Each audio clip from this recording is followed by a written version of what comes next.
Thank you so much for joining this lesson. We will be doing mathematics paper 2. Yeah, we'll be doing mathematics paper 2. As people continue joining the lesson, I'd like us to focus on what is on the screen now.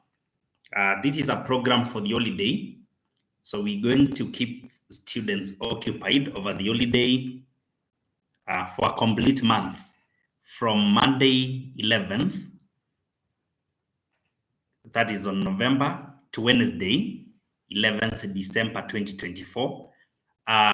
You can use our number 0704 15 3366.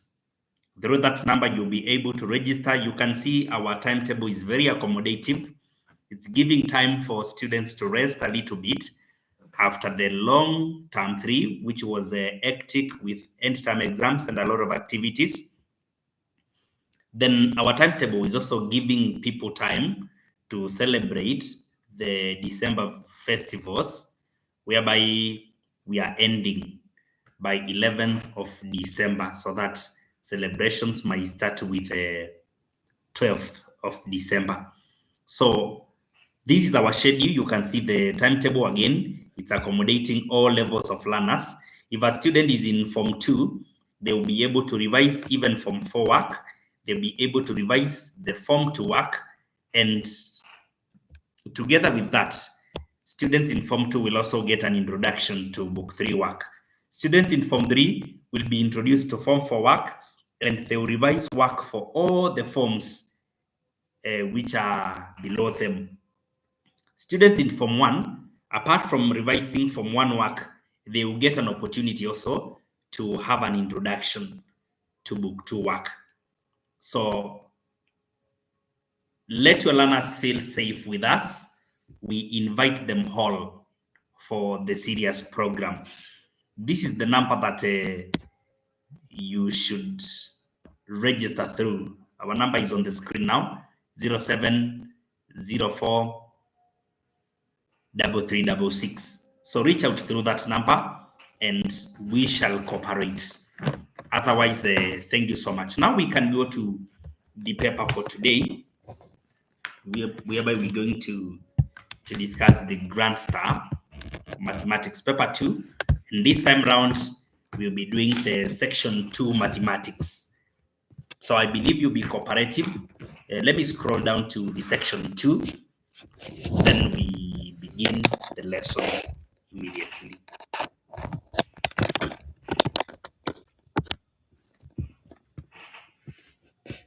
Yeah. Section 2 is here. The first question is on probability. A bag contains 5 red balls, 3 blue balls, and 4 yellow balls. 2 balls are drawn at random, one after the other without replacement. Part A, draw a tree diagram to illustrate each pickings. So we're going to illustrate this information on a probability tree diagram, whereby we are dealing with only one bag. The bag is containing 5 red, 3 blue, and 4 yellow. So we start with the first picking, whereby this student can pick a red. The student can also pick a blue and can also pick what we are calling a yellow ball. So the probability of picking red, we will say that probability is usually the number of favorable outcomes, which are 5, divided by total outcomes, which are 12. So 5, 3, and 4 give us 12. Then for blue, we will have 3 over 12. And for yellow, we will have a 4 out of 12. This is now the first picking. In the next picking, or the second picking, the student also has a probability of picking red, blue, or yellow. If we had picked red, probability of picking red again now goes down to 4, but now it's out of 11 because there is the first picking. Then we have a probability of picking a blue, whereby because we had picked red, blue remains 3 over 11. Then there is yellow remaining 4, but now over 11. This is a 12. Sorry for that inconvenience. That's a 12 here. We can continue again. Red, blue, yellow in the second picking. Let me share the link with a friend as we continue. Remember also to copy the link and invite all your friends to this wonderful lesson.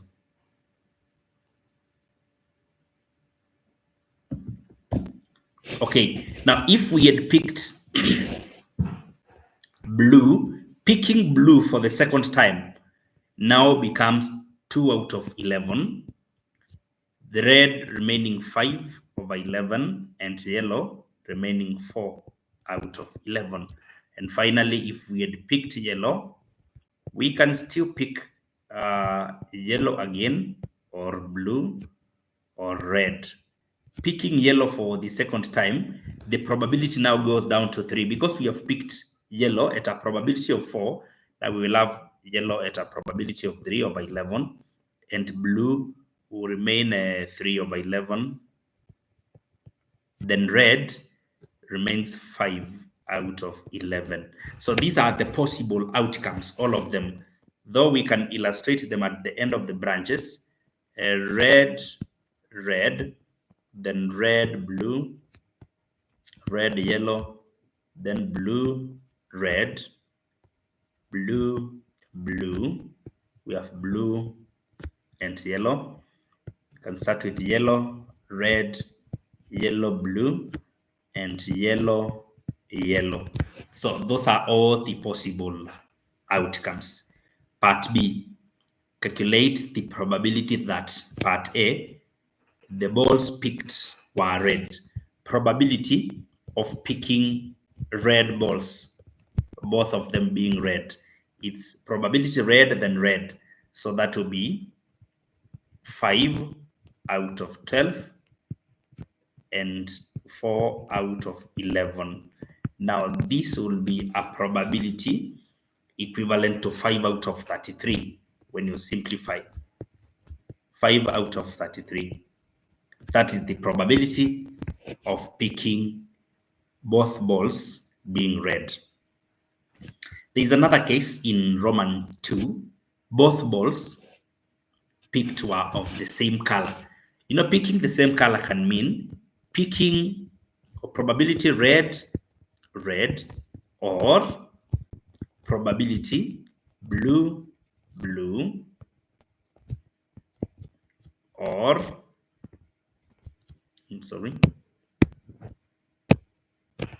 or we can talk of a probability yellow, then yellow, as long as it's the same color. So probability red, red is 5 over 33. That one has already been computed. Or means addition in probability. Blue, blue. So blue, blue means 3 over 12, 2 over 11. 3 over 12.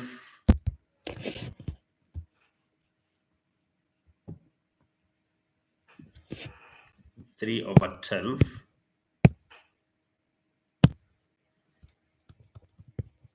2 out of 11. Or probability yellow then yellow. That will be 4 over 12 followed by 3 out of 12. So when you use your calculator to compute all this, you'll be having a probability of 19 over 66. 19 out of 66. That will be the probability that the balls picked were of the same color. We continue. Yeah, there is number 3. There was no red from the 2 balls picked. So probability no red.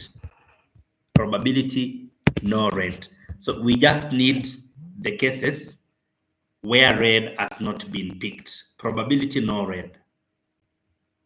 Probability no red. So when you look at the outcomes, probability no red means a case like this one. Probability no red, even this one. Probability no red, even this one, and finally this one. Those are the cases whereby there is no red at any given point.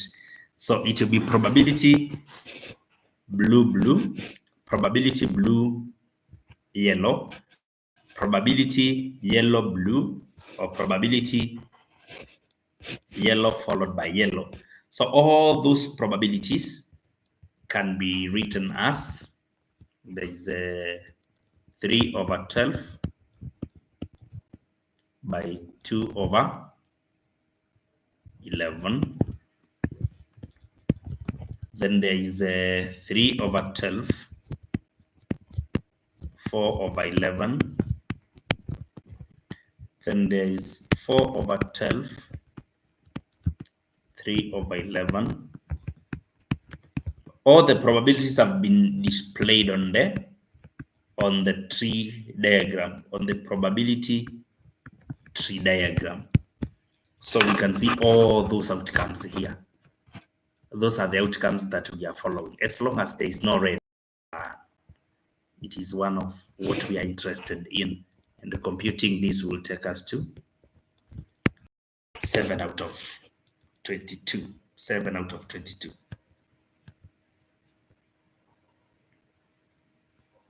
The next question, as we can see, is on longitudes and latitudes. I think it's good I make people aware. There are those who are coming now, and it's good as we continue for them to know about the program that we are having here. For the holiday, we are taking care of all levels of students in secondary school. Please register your son, register your daughter, register your nieces and nephews, register your siblings for this serious program. It will be teaching content. Learners will get an introduction of the classes that they'll be going next year. If you're a Form 1, you'll get an introduction to Form 2 work. If you're a Form 2, you get an introduction to Form 3 work. If you're a Form 3, you'll get an introduction to Form 4 work. Apart from revising for the class that you are in this year, and also for the previous classes that you went through. So it will be a detailed revision program. Please welcome and invite your friends. Our consultation line is still on the wall. You can lift it from here and reach out. Number 18, 2 towns on longitude 60 degrees north and are 36.00 kilometers apart. Part A, find the longitude difference of the 2 towns. Find the longitude difference of the 2 towns. Taking pi as 22 out of 7 and radius of the Earth to be 6370 kilometers. We know very well that when 2 towns are on a longitude, on the same latitude, then they lie on what we call a small circle. And when they are lying on a small circle, we should also know that distance in kilometers along or between 2 places on the same small circle is usually given by beta out of 360, 2 pi, radius of the Earth, then cosine of the latitude where the 2 places are lying. The distance itself has been provided as 3600 kilometers. So 3600 kilometers is the distance itself. But the longitude difference between these 2 places is not known. And so we will say that their known longitude difference is let to be beta We divide this by 360. We multiply by 2. Then the pi is 22 out of 7, multiplied by radius of the earth, which is in most cases capital R. Sorry for this. Yeah, capital R, which is a 6373, 6370, 6370. Then cosine of the latitude, which is latitude 60. Cosine of the latitude.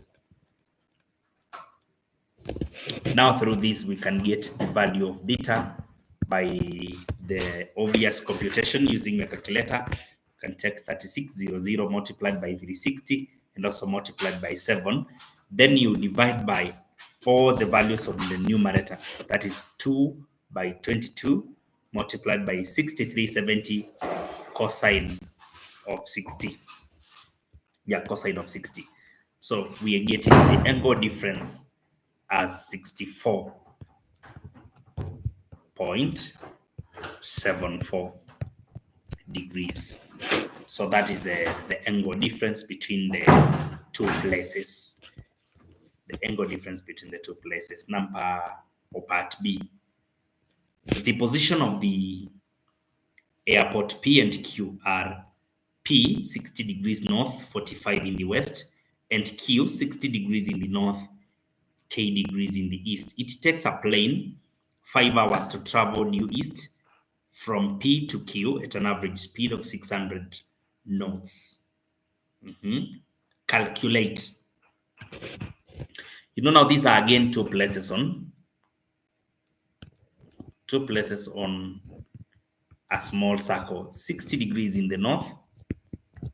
Then we have one place is to the west, 45 degrees. So that is 45 degrees. And the other one is K degrees in the east. So we are saying that this is 45 degrees in the west. This one is K in the east. Now, the first place is P. The other one is Q. Then it takes a plane 5 hours to travel due east. So traveling due east means from P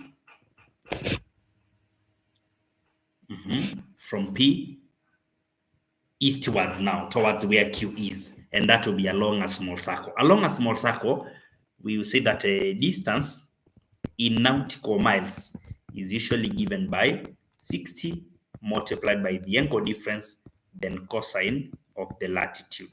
And at this point, we can say that the distance itself will be given by time multiplied by speed. When speed is in knots,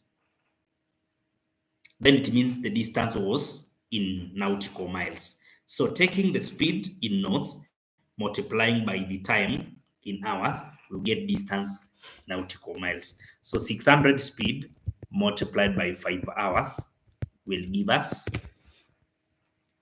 the distance total. This will be given by 60 multiplied by the angle difference unknown, cosine of latitude 60. Yes, the latitude is known, latitude 60. So we can get the angle difference. The angle difference is equivalent to 100 degrees. 100 degrees. So the angle difference is 100 degrees. Now with the angle difference, we can now locate the value of K, whereby we are moving from P, 45 degrees in the west, through an angle difference of 100 degrees.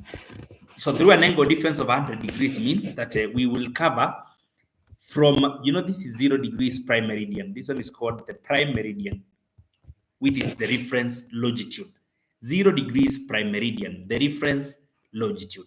That means we will cover towards the east all the degrees in the west, that is 45, and we shall add, for us to have an angle of 100 degrees, we shall add 55 degrees more towards the east. Therefore, the value of K now becomes 55 degrees in the east. 55 degrees in the east. Yeah. K will be 55 in the east. so that we may have an angle difference between P and Q of 100 degrees. And we already know that P is at 45 in the west. Then automatically, the other place, which is Q now, must be on longitude 55 degrees in the east. So that now the angle difference between 45 west and 55 east is equivalent to 100. Is equivalent to 100. So that is the position. Okay, we had not been told to say the position of Q, but it would have been 60 in the north, 55 in the east. Then finally, we are told that the local time at Q, when the plane reached there, given that the local time at P then is 10:45. Therefore, we are moving from P towards the east, which is Q. And now we want to find the local time at Q. It's good for us to know that apart from the time taken by the plane, there is a time difference between places which are not on the same longitude. Places in different longitudes have what we call time difference.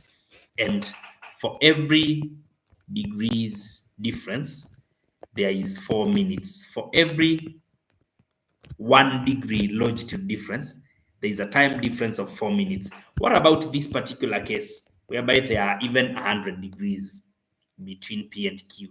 So it will be 4 by 100, giving us 400 minutes, and we can divide by 60 so that we may get hours. Therefore, when we take 400 and we divide by 60, we shall get 6 hours and 2/3 of an hour. 2/3 of an hour is equivalent to 40 minutes. So we'll be having a time difference of 6 hours, 40 minutes. Now that Q is to the east of P, it means that Q is ahead in time. So Q is ahead of P in time by 6 hours, 40 minutes. This being the time difference, we shall also add the time taken. Therefore, from 10:45 a.m., we shall add 6 hours time difference. So by the time it was 10:45 a.m. at Q it was, this will be 85 minutes. So we remain with the 25 minutes here, and we carry 1 complete hour. We will have 17:25. So when it was 10:45 a.m. at P, it was 17:25 the same day, 17:25 the same day at Q. But now, the plane now took time to move, and the time was equivalent to 5 hours according to the information. 5 hours. So to move for 5 hours, this will give us 25 hours. This is how we express time in 24-hour clock system. 25 hours. Part C, calculate the shortest distance between A, 30 degrees south and 36 degrees in the east, and B, which is 30 degrees in the south and 144 degrees in the west. These are places in what we call supplementary longitudes.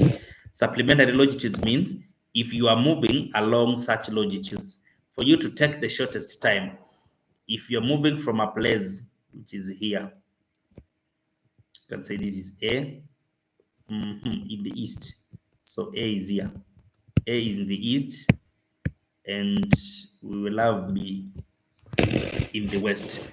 So instead of moving along the small circle here, between A and B, you can move across the poles. So from here to the South Pole, then down to B.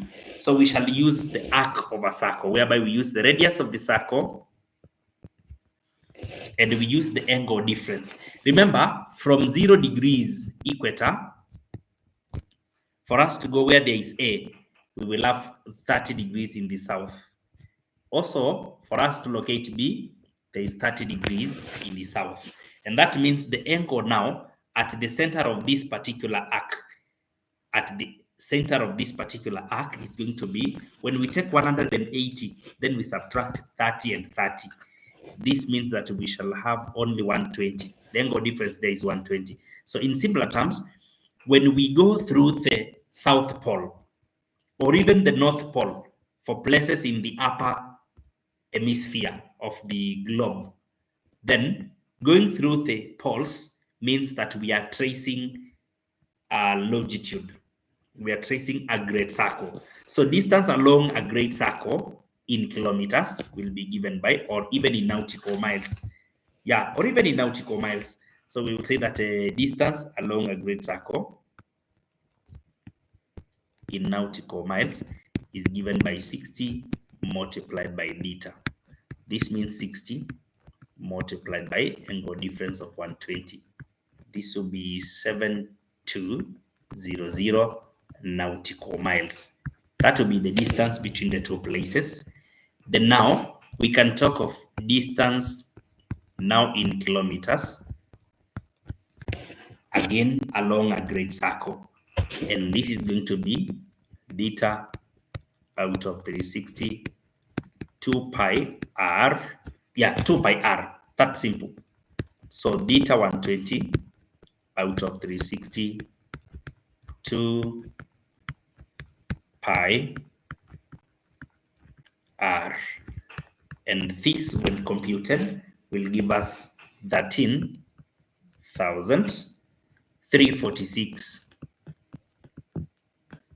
and 2/3. This is the distance now in kilometers between the two places. So we can get, because the question is open, a student is encouraged to only work out distance using any of the units. So if you use nautical miles, well, if you use kilometers, you'll still be correct, because the working is not limited in this particular case. Then now we can go to a question on sequences and series. A very interesting question whereby we are told that given, I hope you guys are following seriously and learning.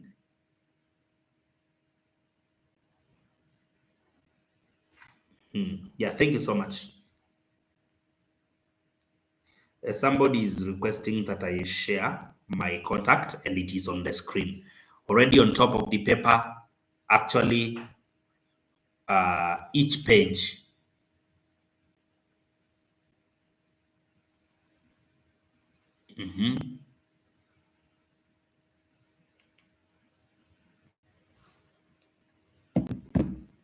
Yeah, on top of each page, we can see the number very clearly displayed.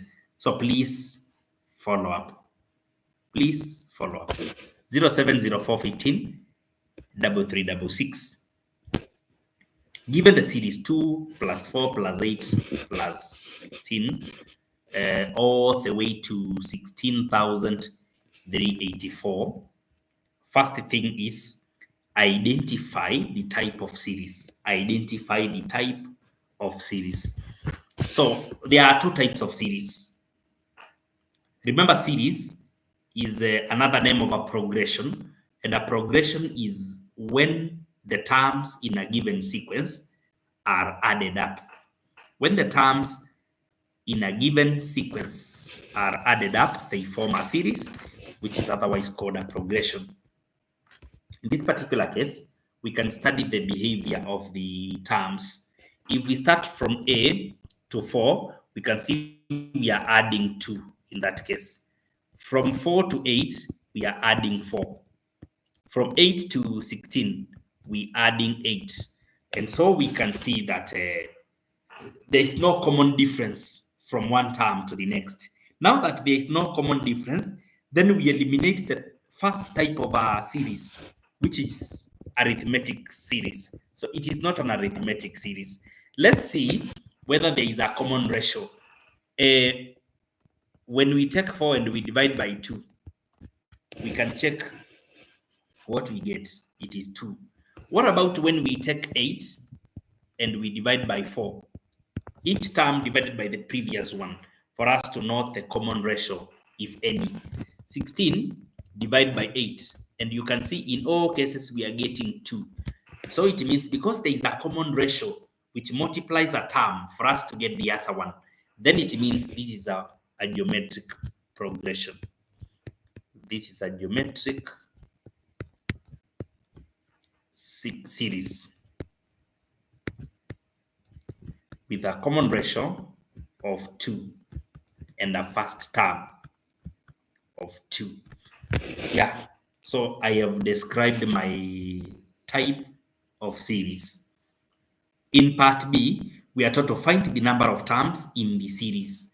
Now, for us to find the number of terms in the series above, we need to know that nth number of terms, not even nth number of terms, but nth term in a given series, which is a geometric in nature.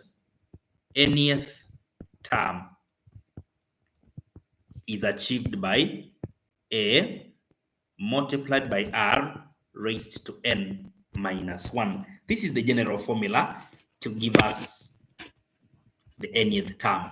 Now, the nth term is known, but we don't know the number it represents. So 16,384, 16,384 is equivalent to A, which is 2, multiplied by 2 power unknown n minus 1.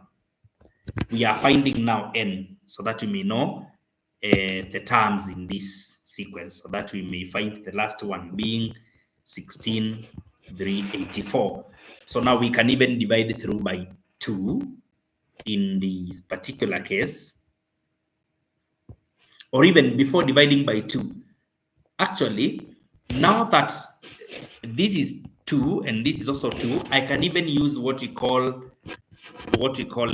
indices, the indices knowledge in form 2, whereby I'll say 16,384 is equivalent to, we take 2 and we just add the powers because they are being multiplied. 2 is being multiplied by 2 power n minus 1. So when we add the powers, we just get 2 power n because it's 1 plus n minus 1. And plus 1 minus 1 cancels. So this is 2 power n. And now this means we can proceed to solve, whereby we make this one 2 power 14 equals to 2 power n. And now we can make a simple conclusion. A simple conclusion of n being equivalent to 14. People can use very different approaches at that point, and they are all allowed. As long as it's a mathematical procedure, please have all the confidence to follow through it. And others will even apply. Others will even apply what we call logarithms. And they will end up getting the same value.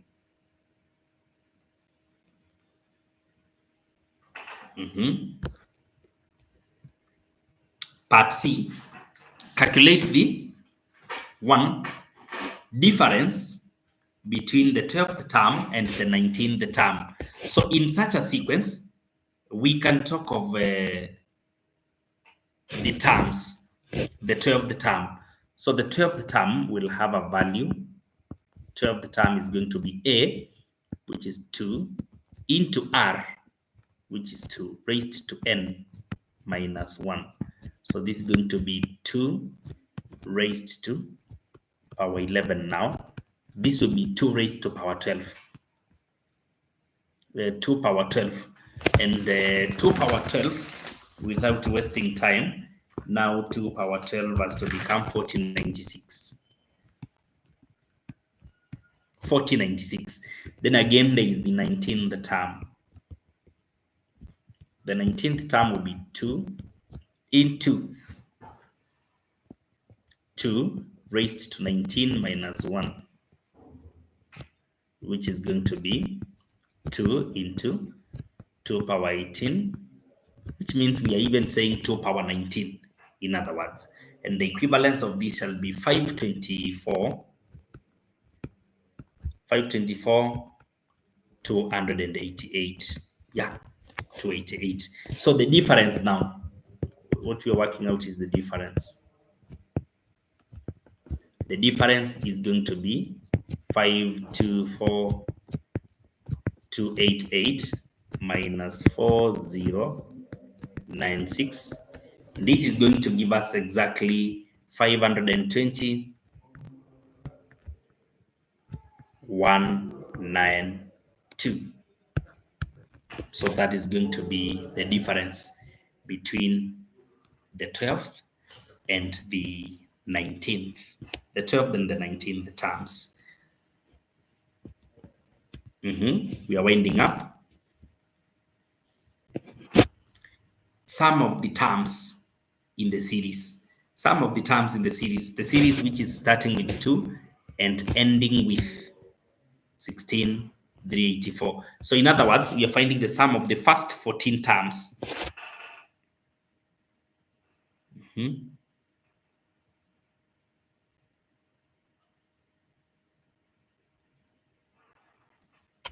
Sum of the first 14 terms. Sum of n terms is usually given by A into, we will talk of now R power n, then minus 1 divided by R minus 1. This is strictly a formula applied in the case where the absolute value of R is greater than 1. In our case, the value of R is 2. And this is to mean that we will apply this formula, 2 into 2 power 14, then we subtract 1, and we divide this by 2 minus 1.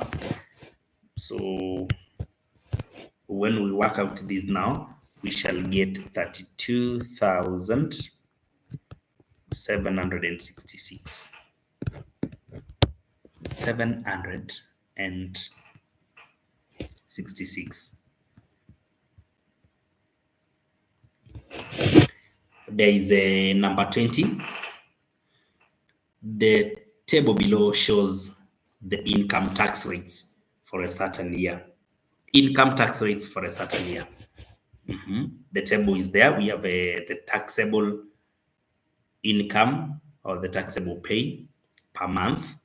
Then we are also having the tax rates. You can see the table there. So now we are given the information about Marylinette. That year, Marylinette paid a net tax of 4,312 Kenya shillings per month. Then our total monthly taxable allowances amounted to 15,220 Kenya shillings, and he was entitled to a monthly relief of 1,062 Kenya shillings. Every month, the following deductions were made: NHIF 320 Kenya shillings, union dues 2,000 Kenya shillings, and cooperative shares 500 Kenya shillings. Calculate part A, Marylinette's monthly basic salary in Kenya shillings.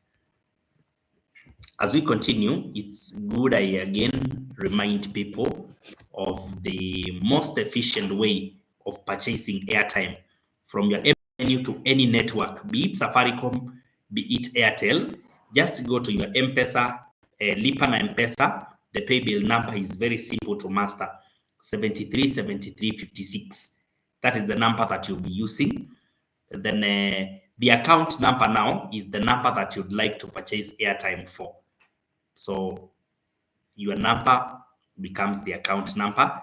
Then you proceed to end or to finish up with the transaction, and you have the airtime reflecting instantly. So let people follow the pay bill 737356. Account number is the number you are buying the airtime for. Then the amount is going to reflect instantly. Please utilize and invite friends. Thank you so much. We can also talk about the online classes which are about to start. Please register your students through 0704 15 3366. The number is still on the screen. The number is on the screen. you can use it anytime. Reach out to us through WhatsApp and get registered. Thank you so much. All right, now on this question, we are given information about Marylinette, whereby we need to get the basic salary for this person. What has been provided here is the net tax that he pays. But I want students to know that from the table here, when you compute taxes, all the totals that you get is what we call the gross tax, the payable tax, the gross tax.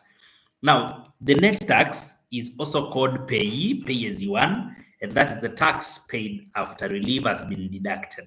Now that there is a relief of 1060, it means we can calculate the gross tax of Marylinette. So gross tax is going to be when we take the net tax and we add back the relief. Now we will get a net tax. We'll get a gross tax, total tax, 5374. 5374 is the total tax, or rather the gross tax. That is the tax Marylinette would have paid if it were not for the relief. Now let's talk about now taxing money, a non-taxable income,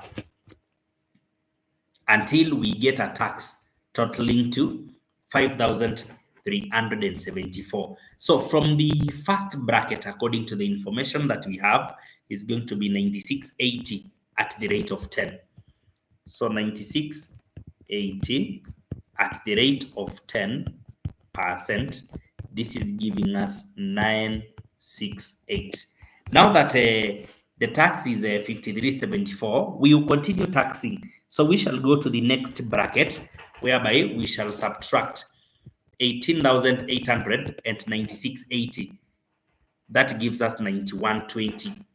So 9120 at the rate of 15% is going to give us a tax equivalent to 1368. Now you can look at that. You can look and see that the addition of these two taxes so far is not yet totaling to 5,374. So we continue taxing, and in the next bracket it will be 27,920 minus 18,800. That again gives us 9120. So 9120 multiplied by 20%. This will give us a tax equivalent to 1824. 1824. In case we go to the next bracket, which is a 37,040 minus 27,920, we shall get again 9120.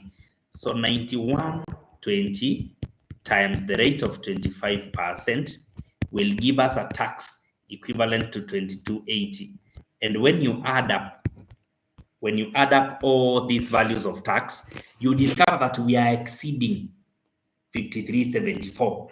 That means we are not going to tax the whole amount in this particular bracket, because when we tax the whole amount lying in the bracket of 9120 at the rate of 25, the tax exceeds what Marylinette pays. Now that the tax exceeds what Marylinette pays, it means that we can now get back and tell ourselves that there is the last income now lying there. The last income is lying there, a known amount, which will be taxed at the rate of 25%.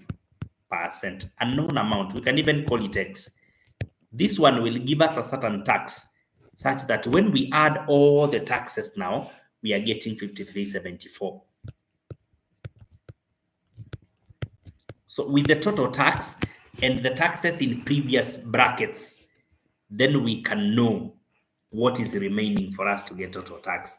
And whatever is remaining is 1214. So 1214 is remaining, so that all this addition takes us to 5374. If it takes us to 5374, now it means there is an amount at a rate of 25%, which was taxed and gave us 1214. So that amount can be gotten. We need to remain with x now and say x will be 1214 by 100 out of 25, and x is going to be equivalent to the value of x will be 4856. So now these are the amounts which were taxed. This one, this one, this one, and now what we are just determining here. The amount that we are determining at this point and this one. So for us to get what we call taxable income now, we add all of them, 9680. Then we have 2 multiplied by 9120. Then we add 4856.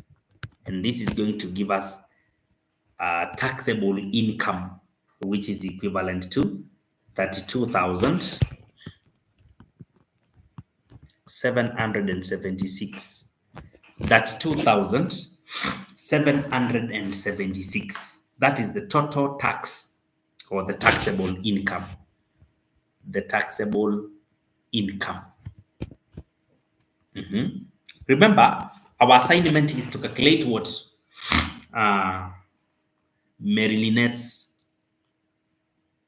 monthly basic salary. It's again good for us to know that at that point we are almost done, but we should know that taxable income is usually given by the basic salary plus allowances. So we can say that the taxable income of 32,776 is equivalent to their non-basic salary plus all allowances. The instructions are clear. We are told that our total taxable allowances amounted to 15,520.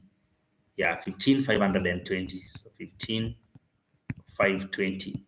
This means for us to get the basic salary, we need to subtract now 15,520 from 32,776, and this is exactly equivalent to 17,556.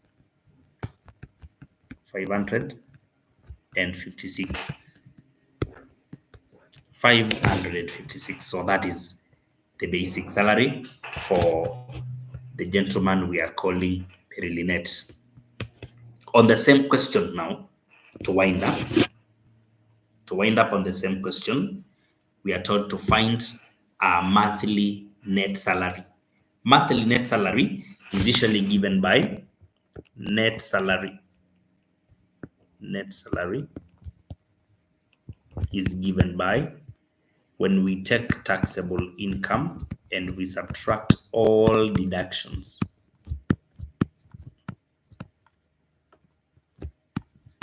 All deductions.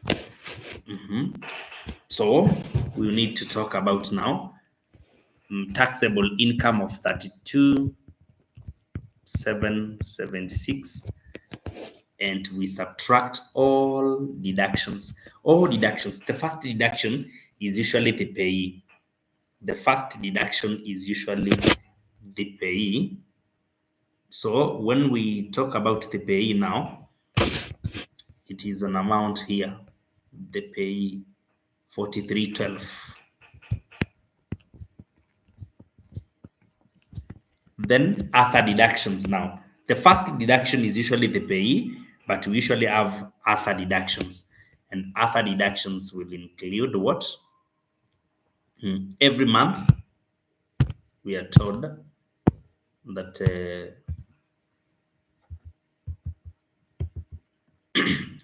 every month, the following deductions were made.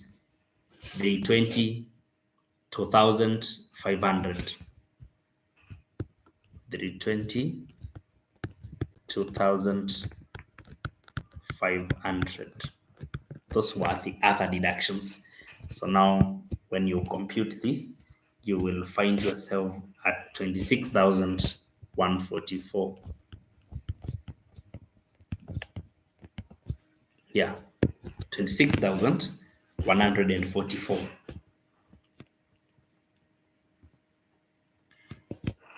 That is it.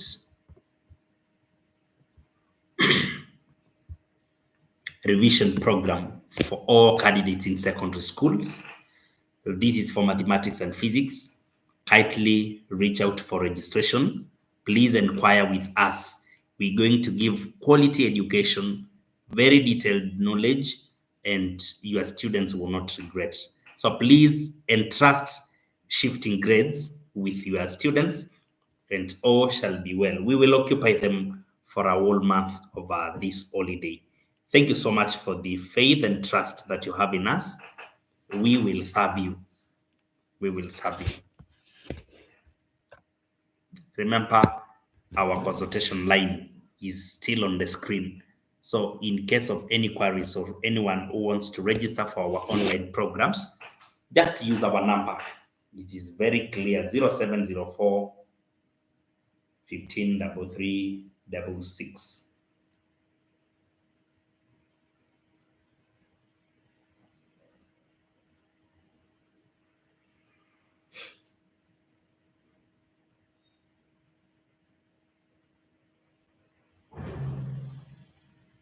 Yeah, so let people register. I'm trying to look at your comments, and you people are wonderful.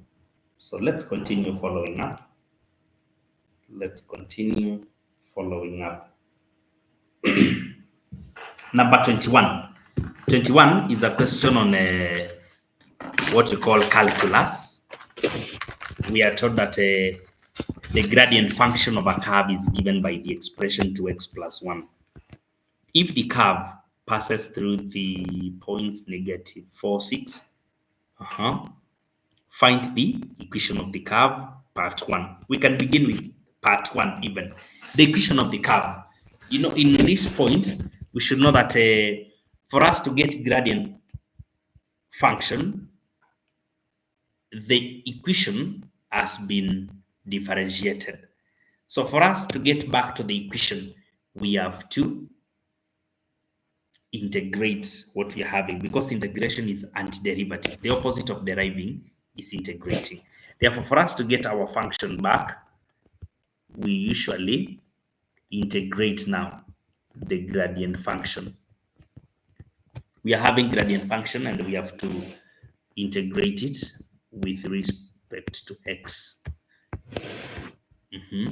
So for us to get the function, we have to integrate to x plus 1 with respect to x. Yeah, to x plus 1 with respect to x. So at this point now, we will talk of 2, then x becomes power 2 because we are integrating. Then the new power now divides the term there, plus we introduce x wherever there is a constant. Then now we come up with what we call a constant on arbitrary. Yeah, that is the integration. And actually, we don't even need this because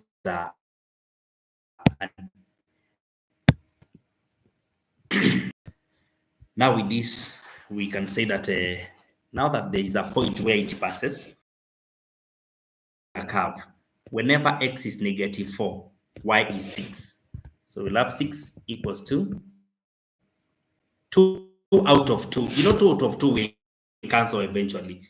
So whether we keep it there or not, it is something that cancels out. So this is 6. This is cancelling out, so negative 4, which is negative 4. And we add c. This becomes 16. So 6 minus 16. This is 6. This is 16. This is negative 4. This is c. To remain with c here, remember 16 minus 4 is 12. So we'll have 6 minus, giving us a negative 6. Now that we have negative 6, y, the general function, equals to x squared plus x. And instead of c now, we'll have negative 6. Negative 6. So that is the specific equation. Then there is a part B of the same.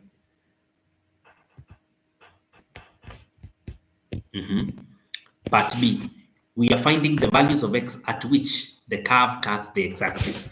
In other words, this is the x-intercept. The x-intercept, where it intercepts the x-axis. Now, what you're supposed to understand is that at the x-intercept,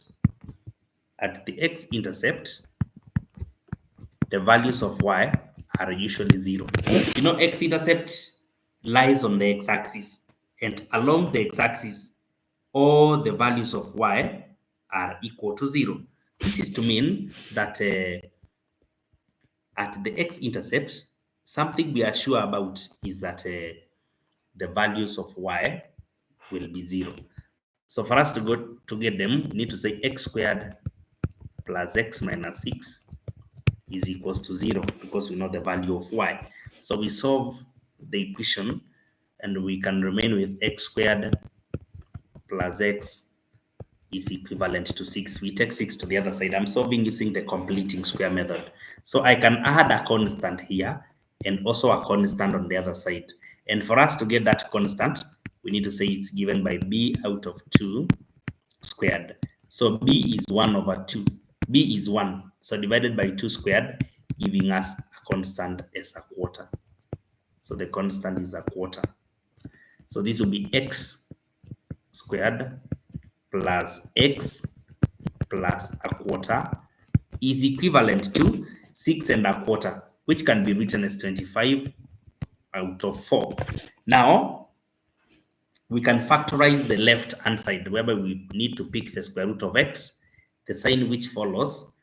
The square root of x squared is x. The sign which follows is a plus, and the square root of the constant is a half. That is the factorized form of the left-hand side. The other side, we are having 25 over 4. Now we can take square root for both sides. Taking square root for both sides means that x plus half remains that way. The other side will have plus or minus. The square root of 25 over 4 will be 5 out of 2. So for us to remain with x, we need to say x is either 5 over 2 minus half or negative 5 over 2 minus half. In the first case, we will have a that is 4 over 2, which is equivalent to 2, or negative 6 over 2, which is equivalent to negative 3. So the values of x at which the curve cuts the x-axis are equivalent to 2 or x equivalent to negative 3. Those are the values. We are finding also in the last part the exact area enclosed by the curve and the x-axis. For us to get exact area, then we are supposed to get what we call area by integration. It means that this is area by integration and not by any estimation methods. So remember that the curve is going to be this way. It is cutting the x-axis at points like negative 3 and also points like 2.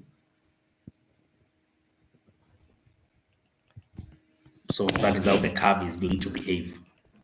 Yeah, when you insert 0 in the curve, you can also see that 0 in this equation, where there is x, you can see y is negative 6. So at the y-intercept, we have a negative 6 here. In other words, the area bounded is now between the curve and the x-axis. It's like this. So because the area is on the same side, then we shall integrate once. Or the area is on the same side, so we integrate once. And we are going to integrate our function, which is,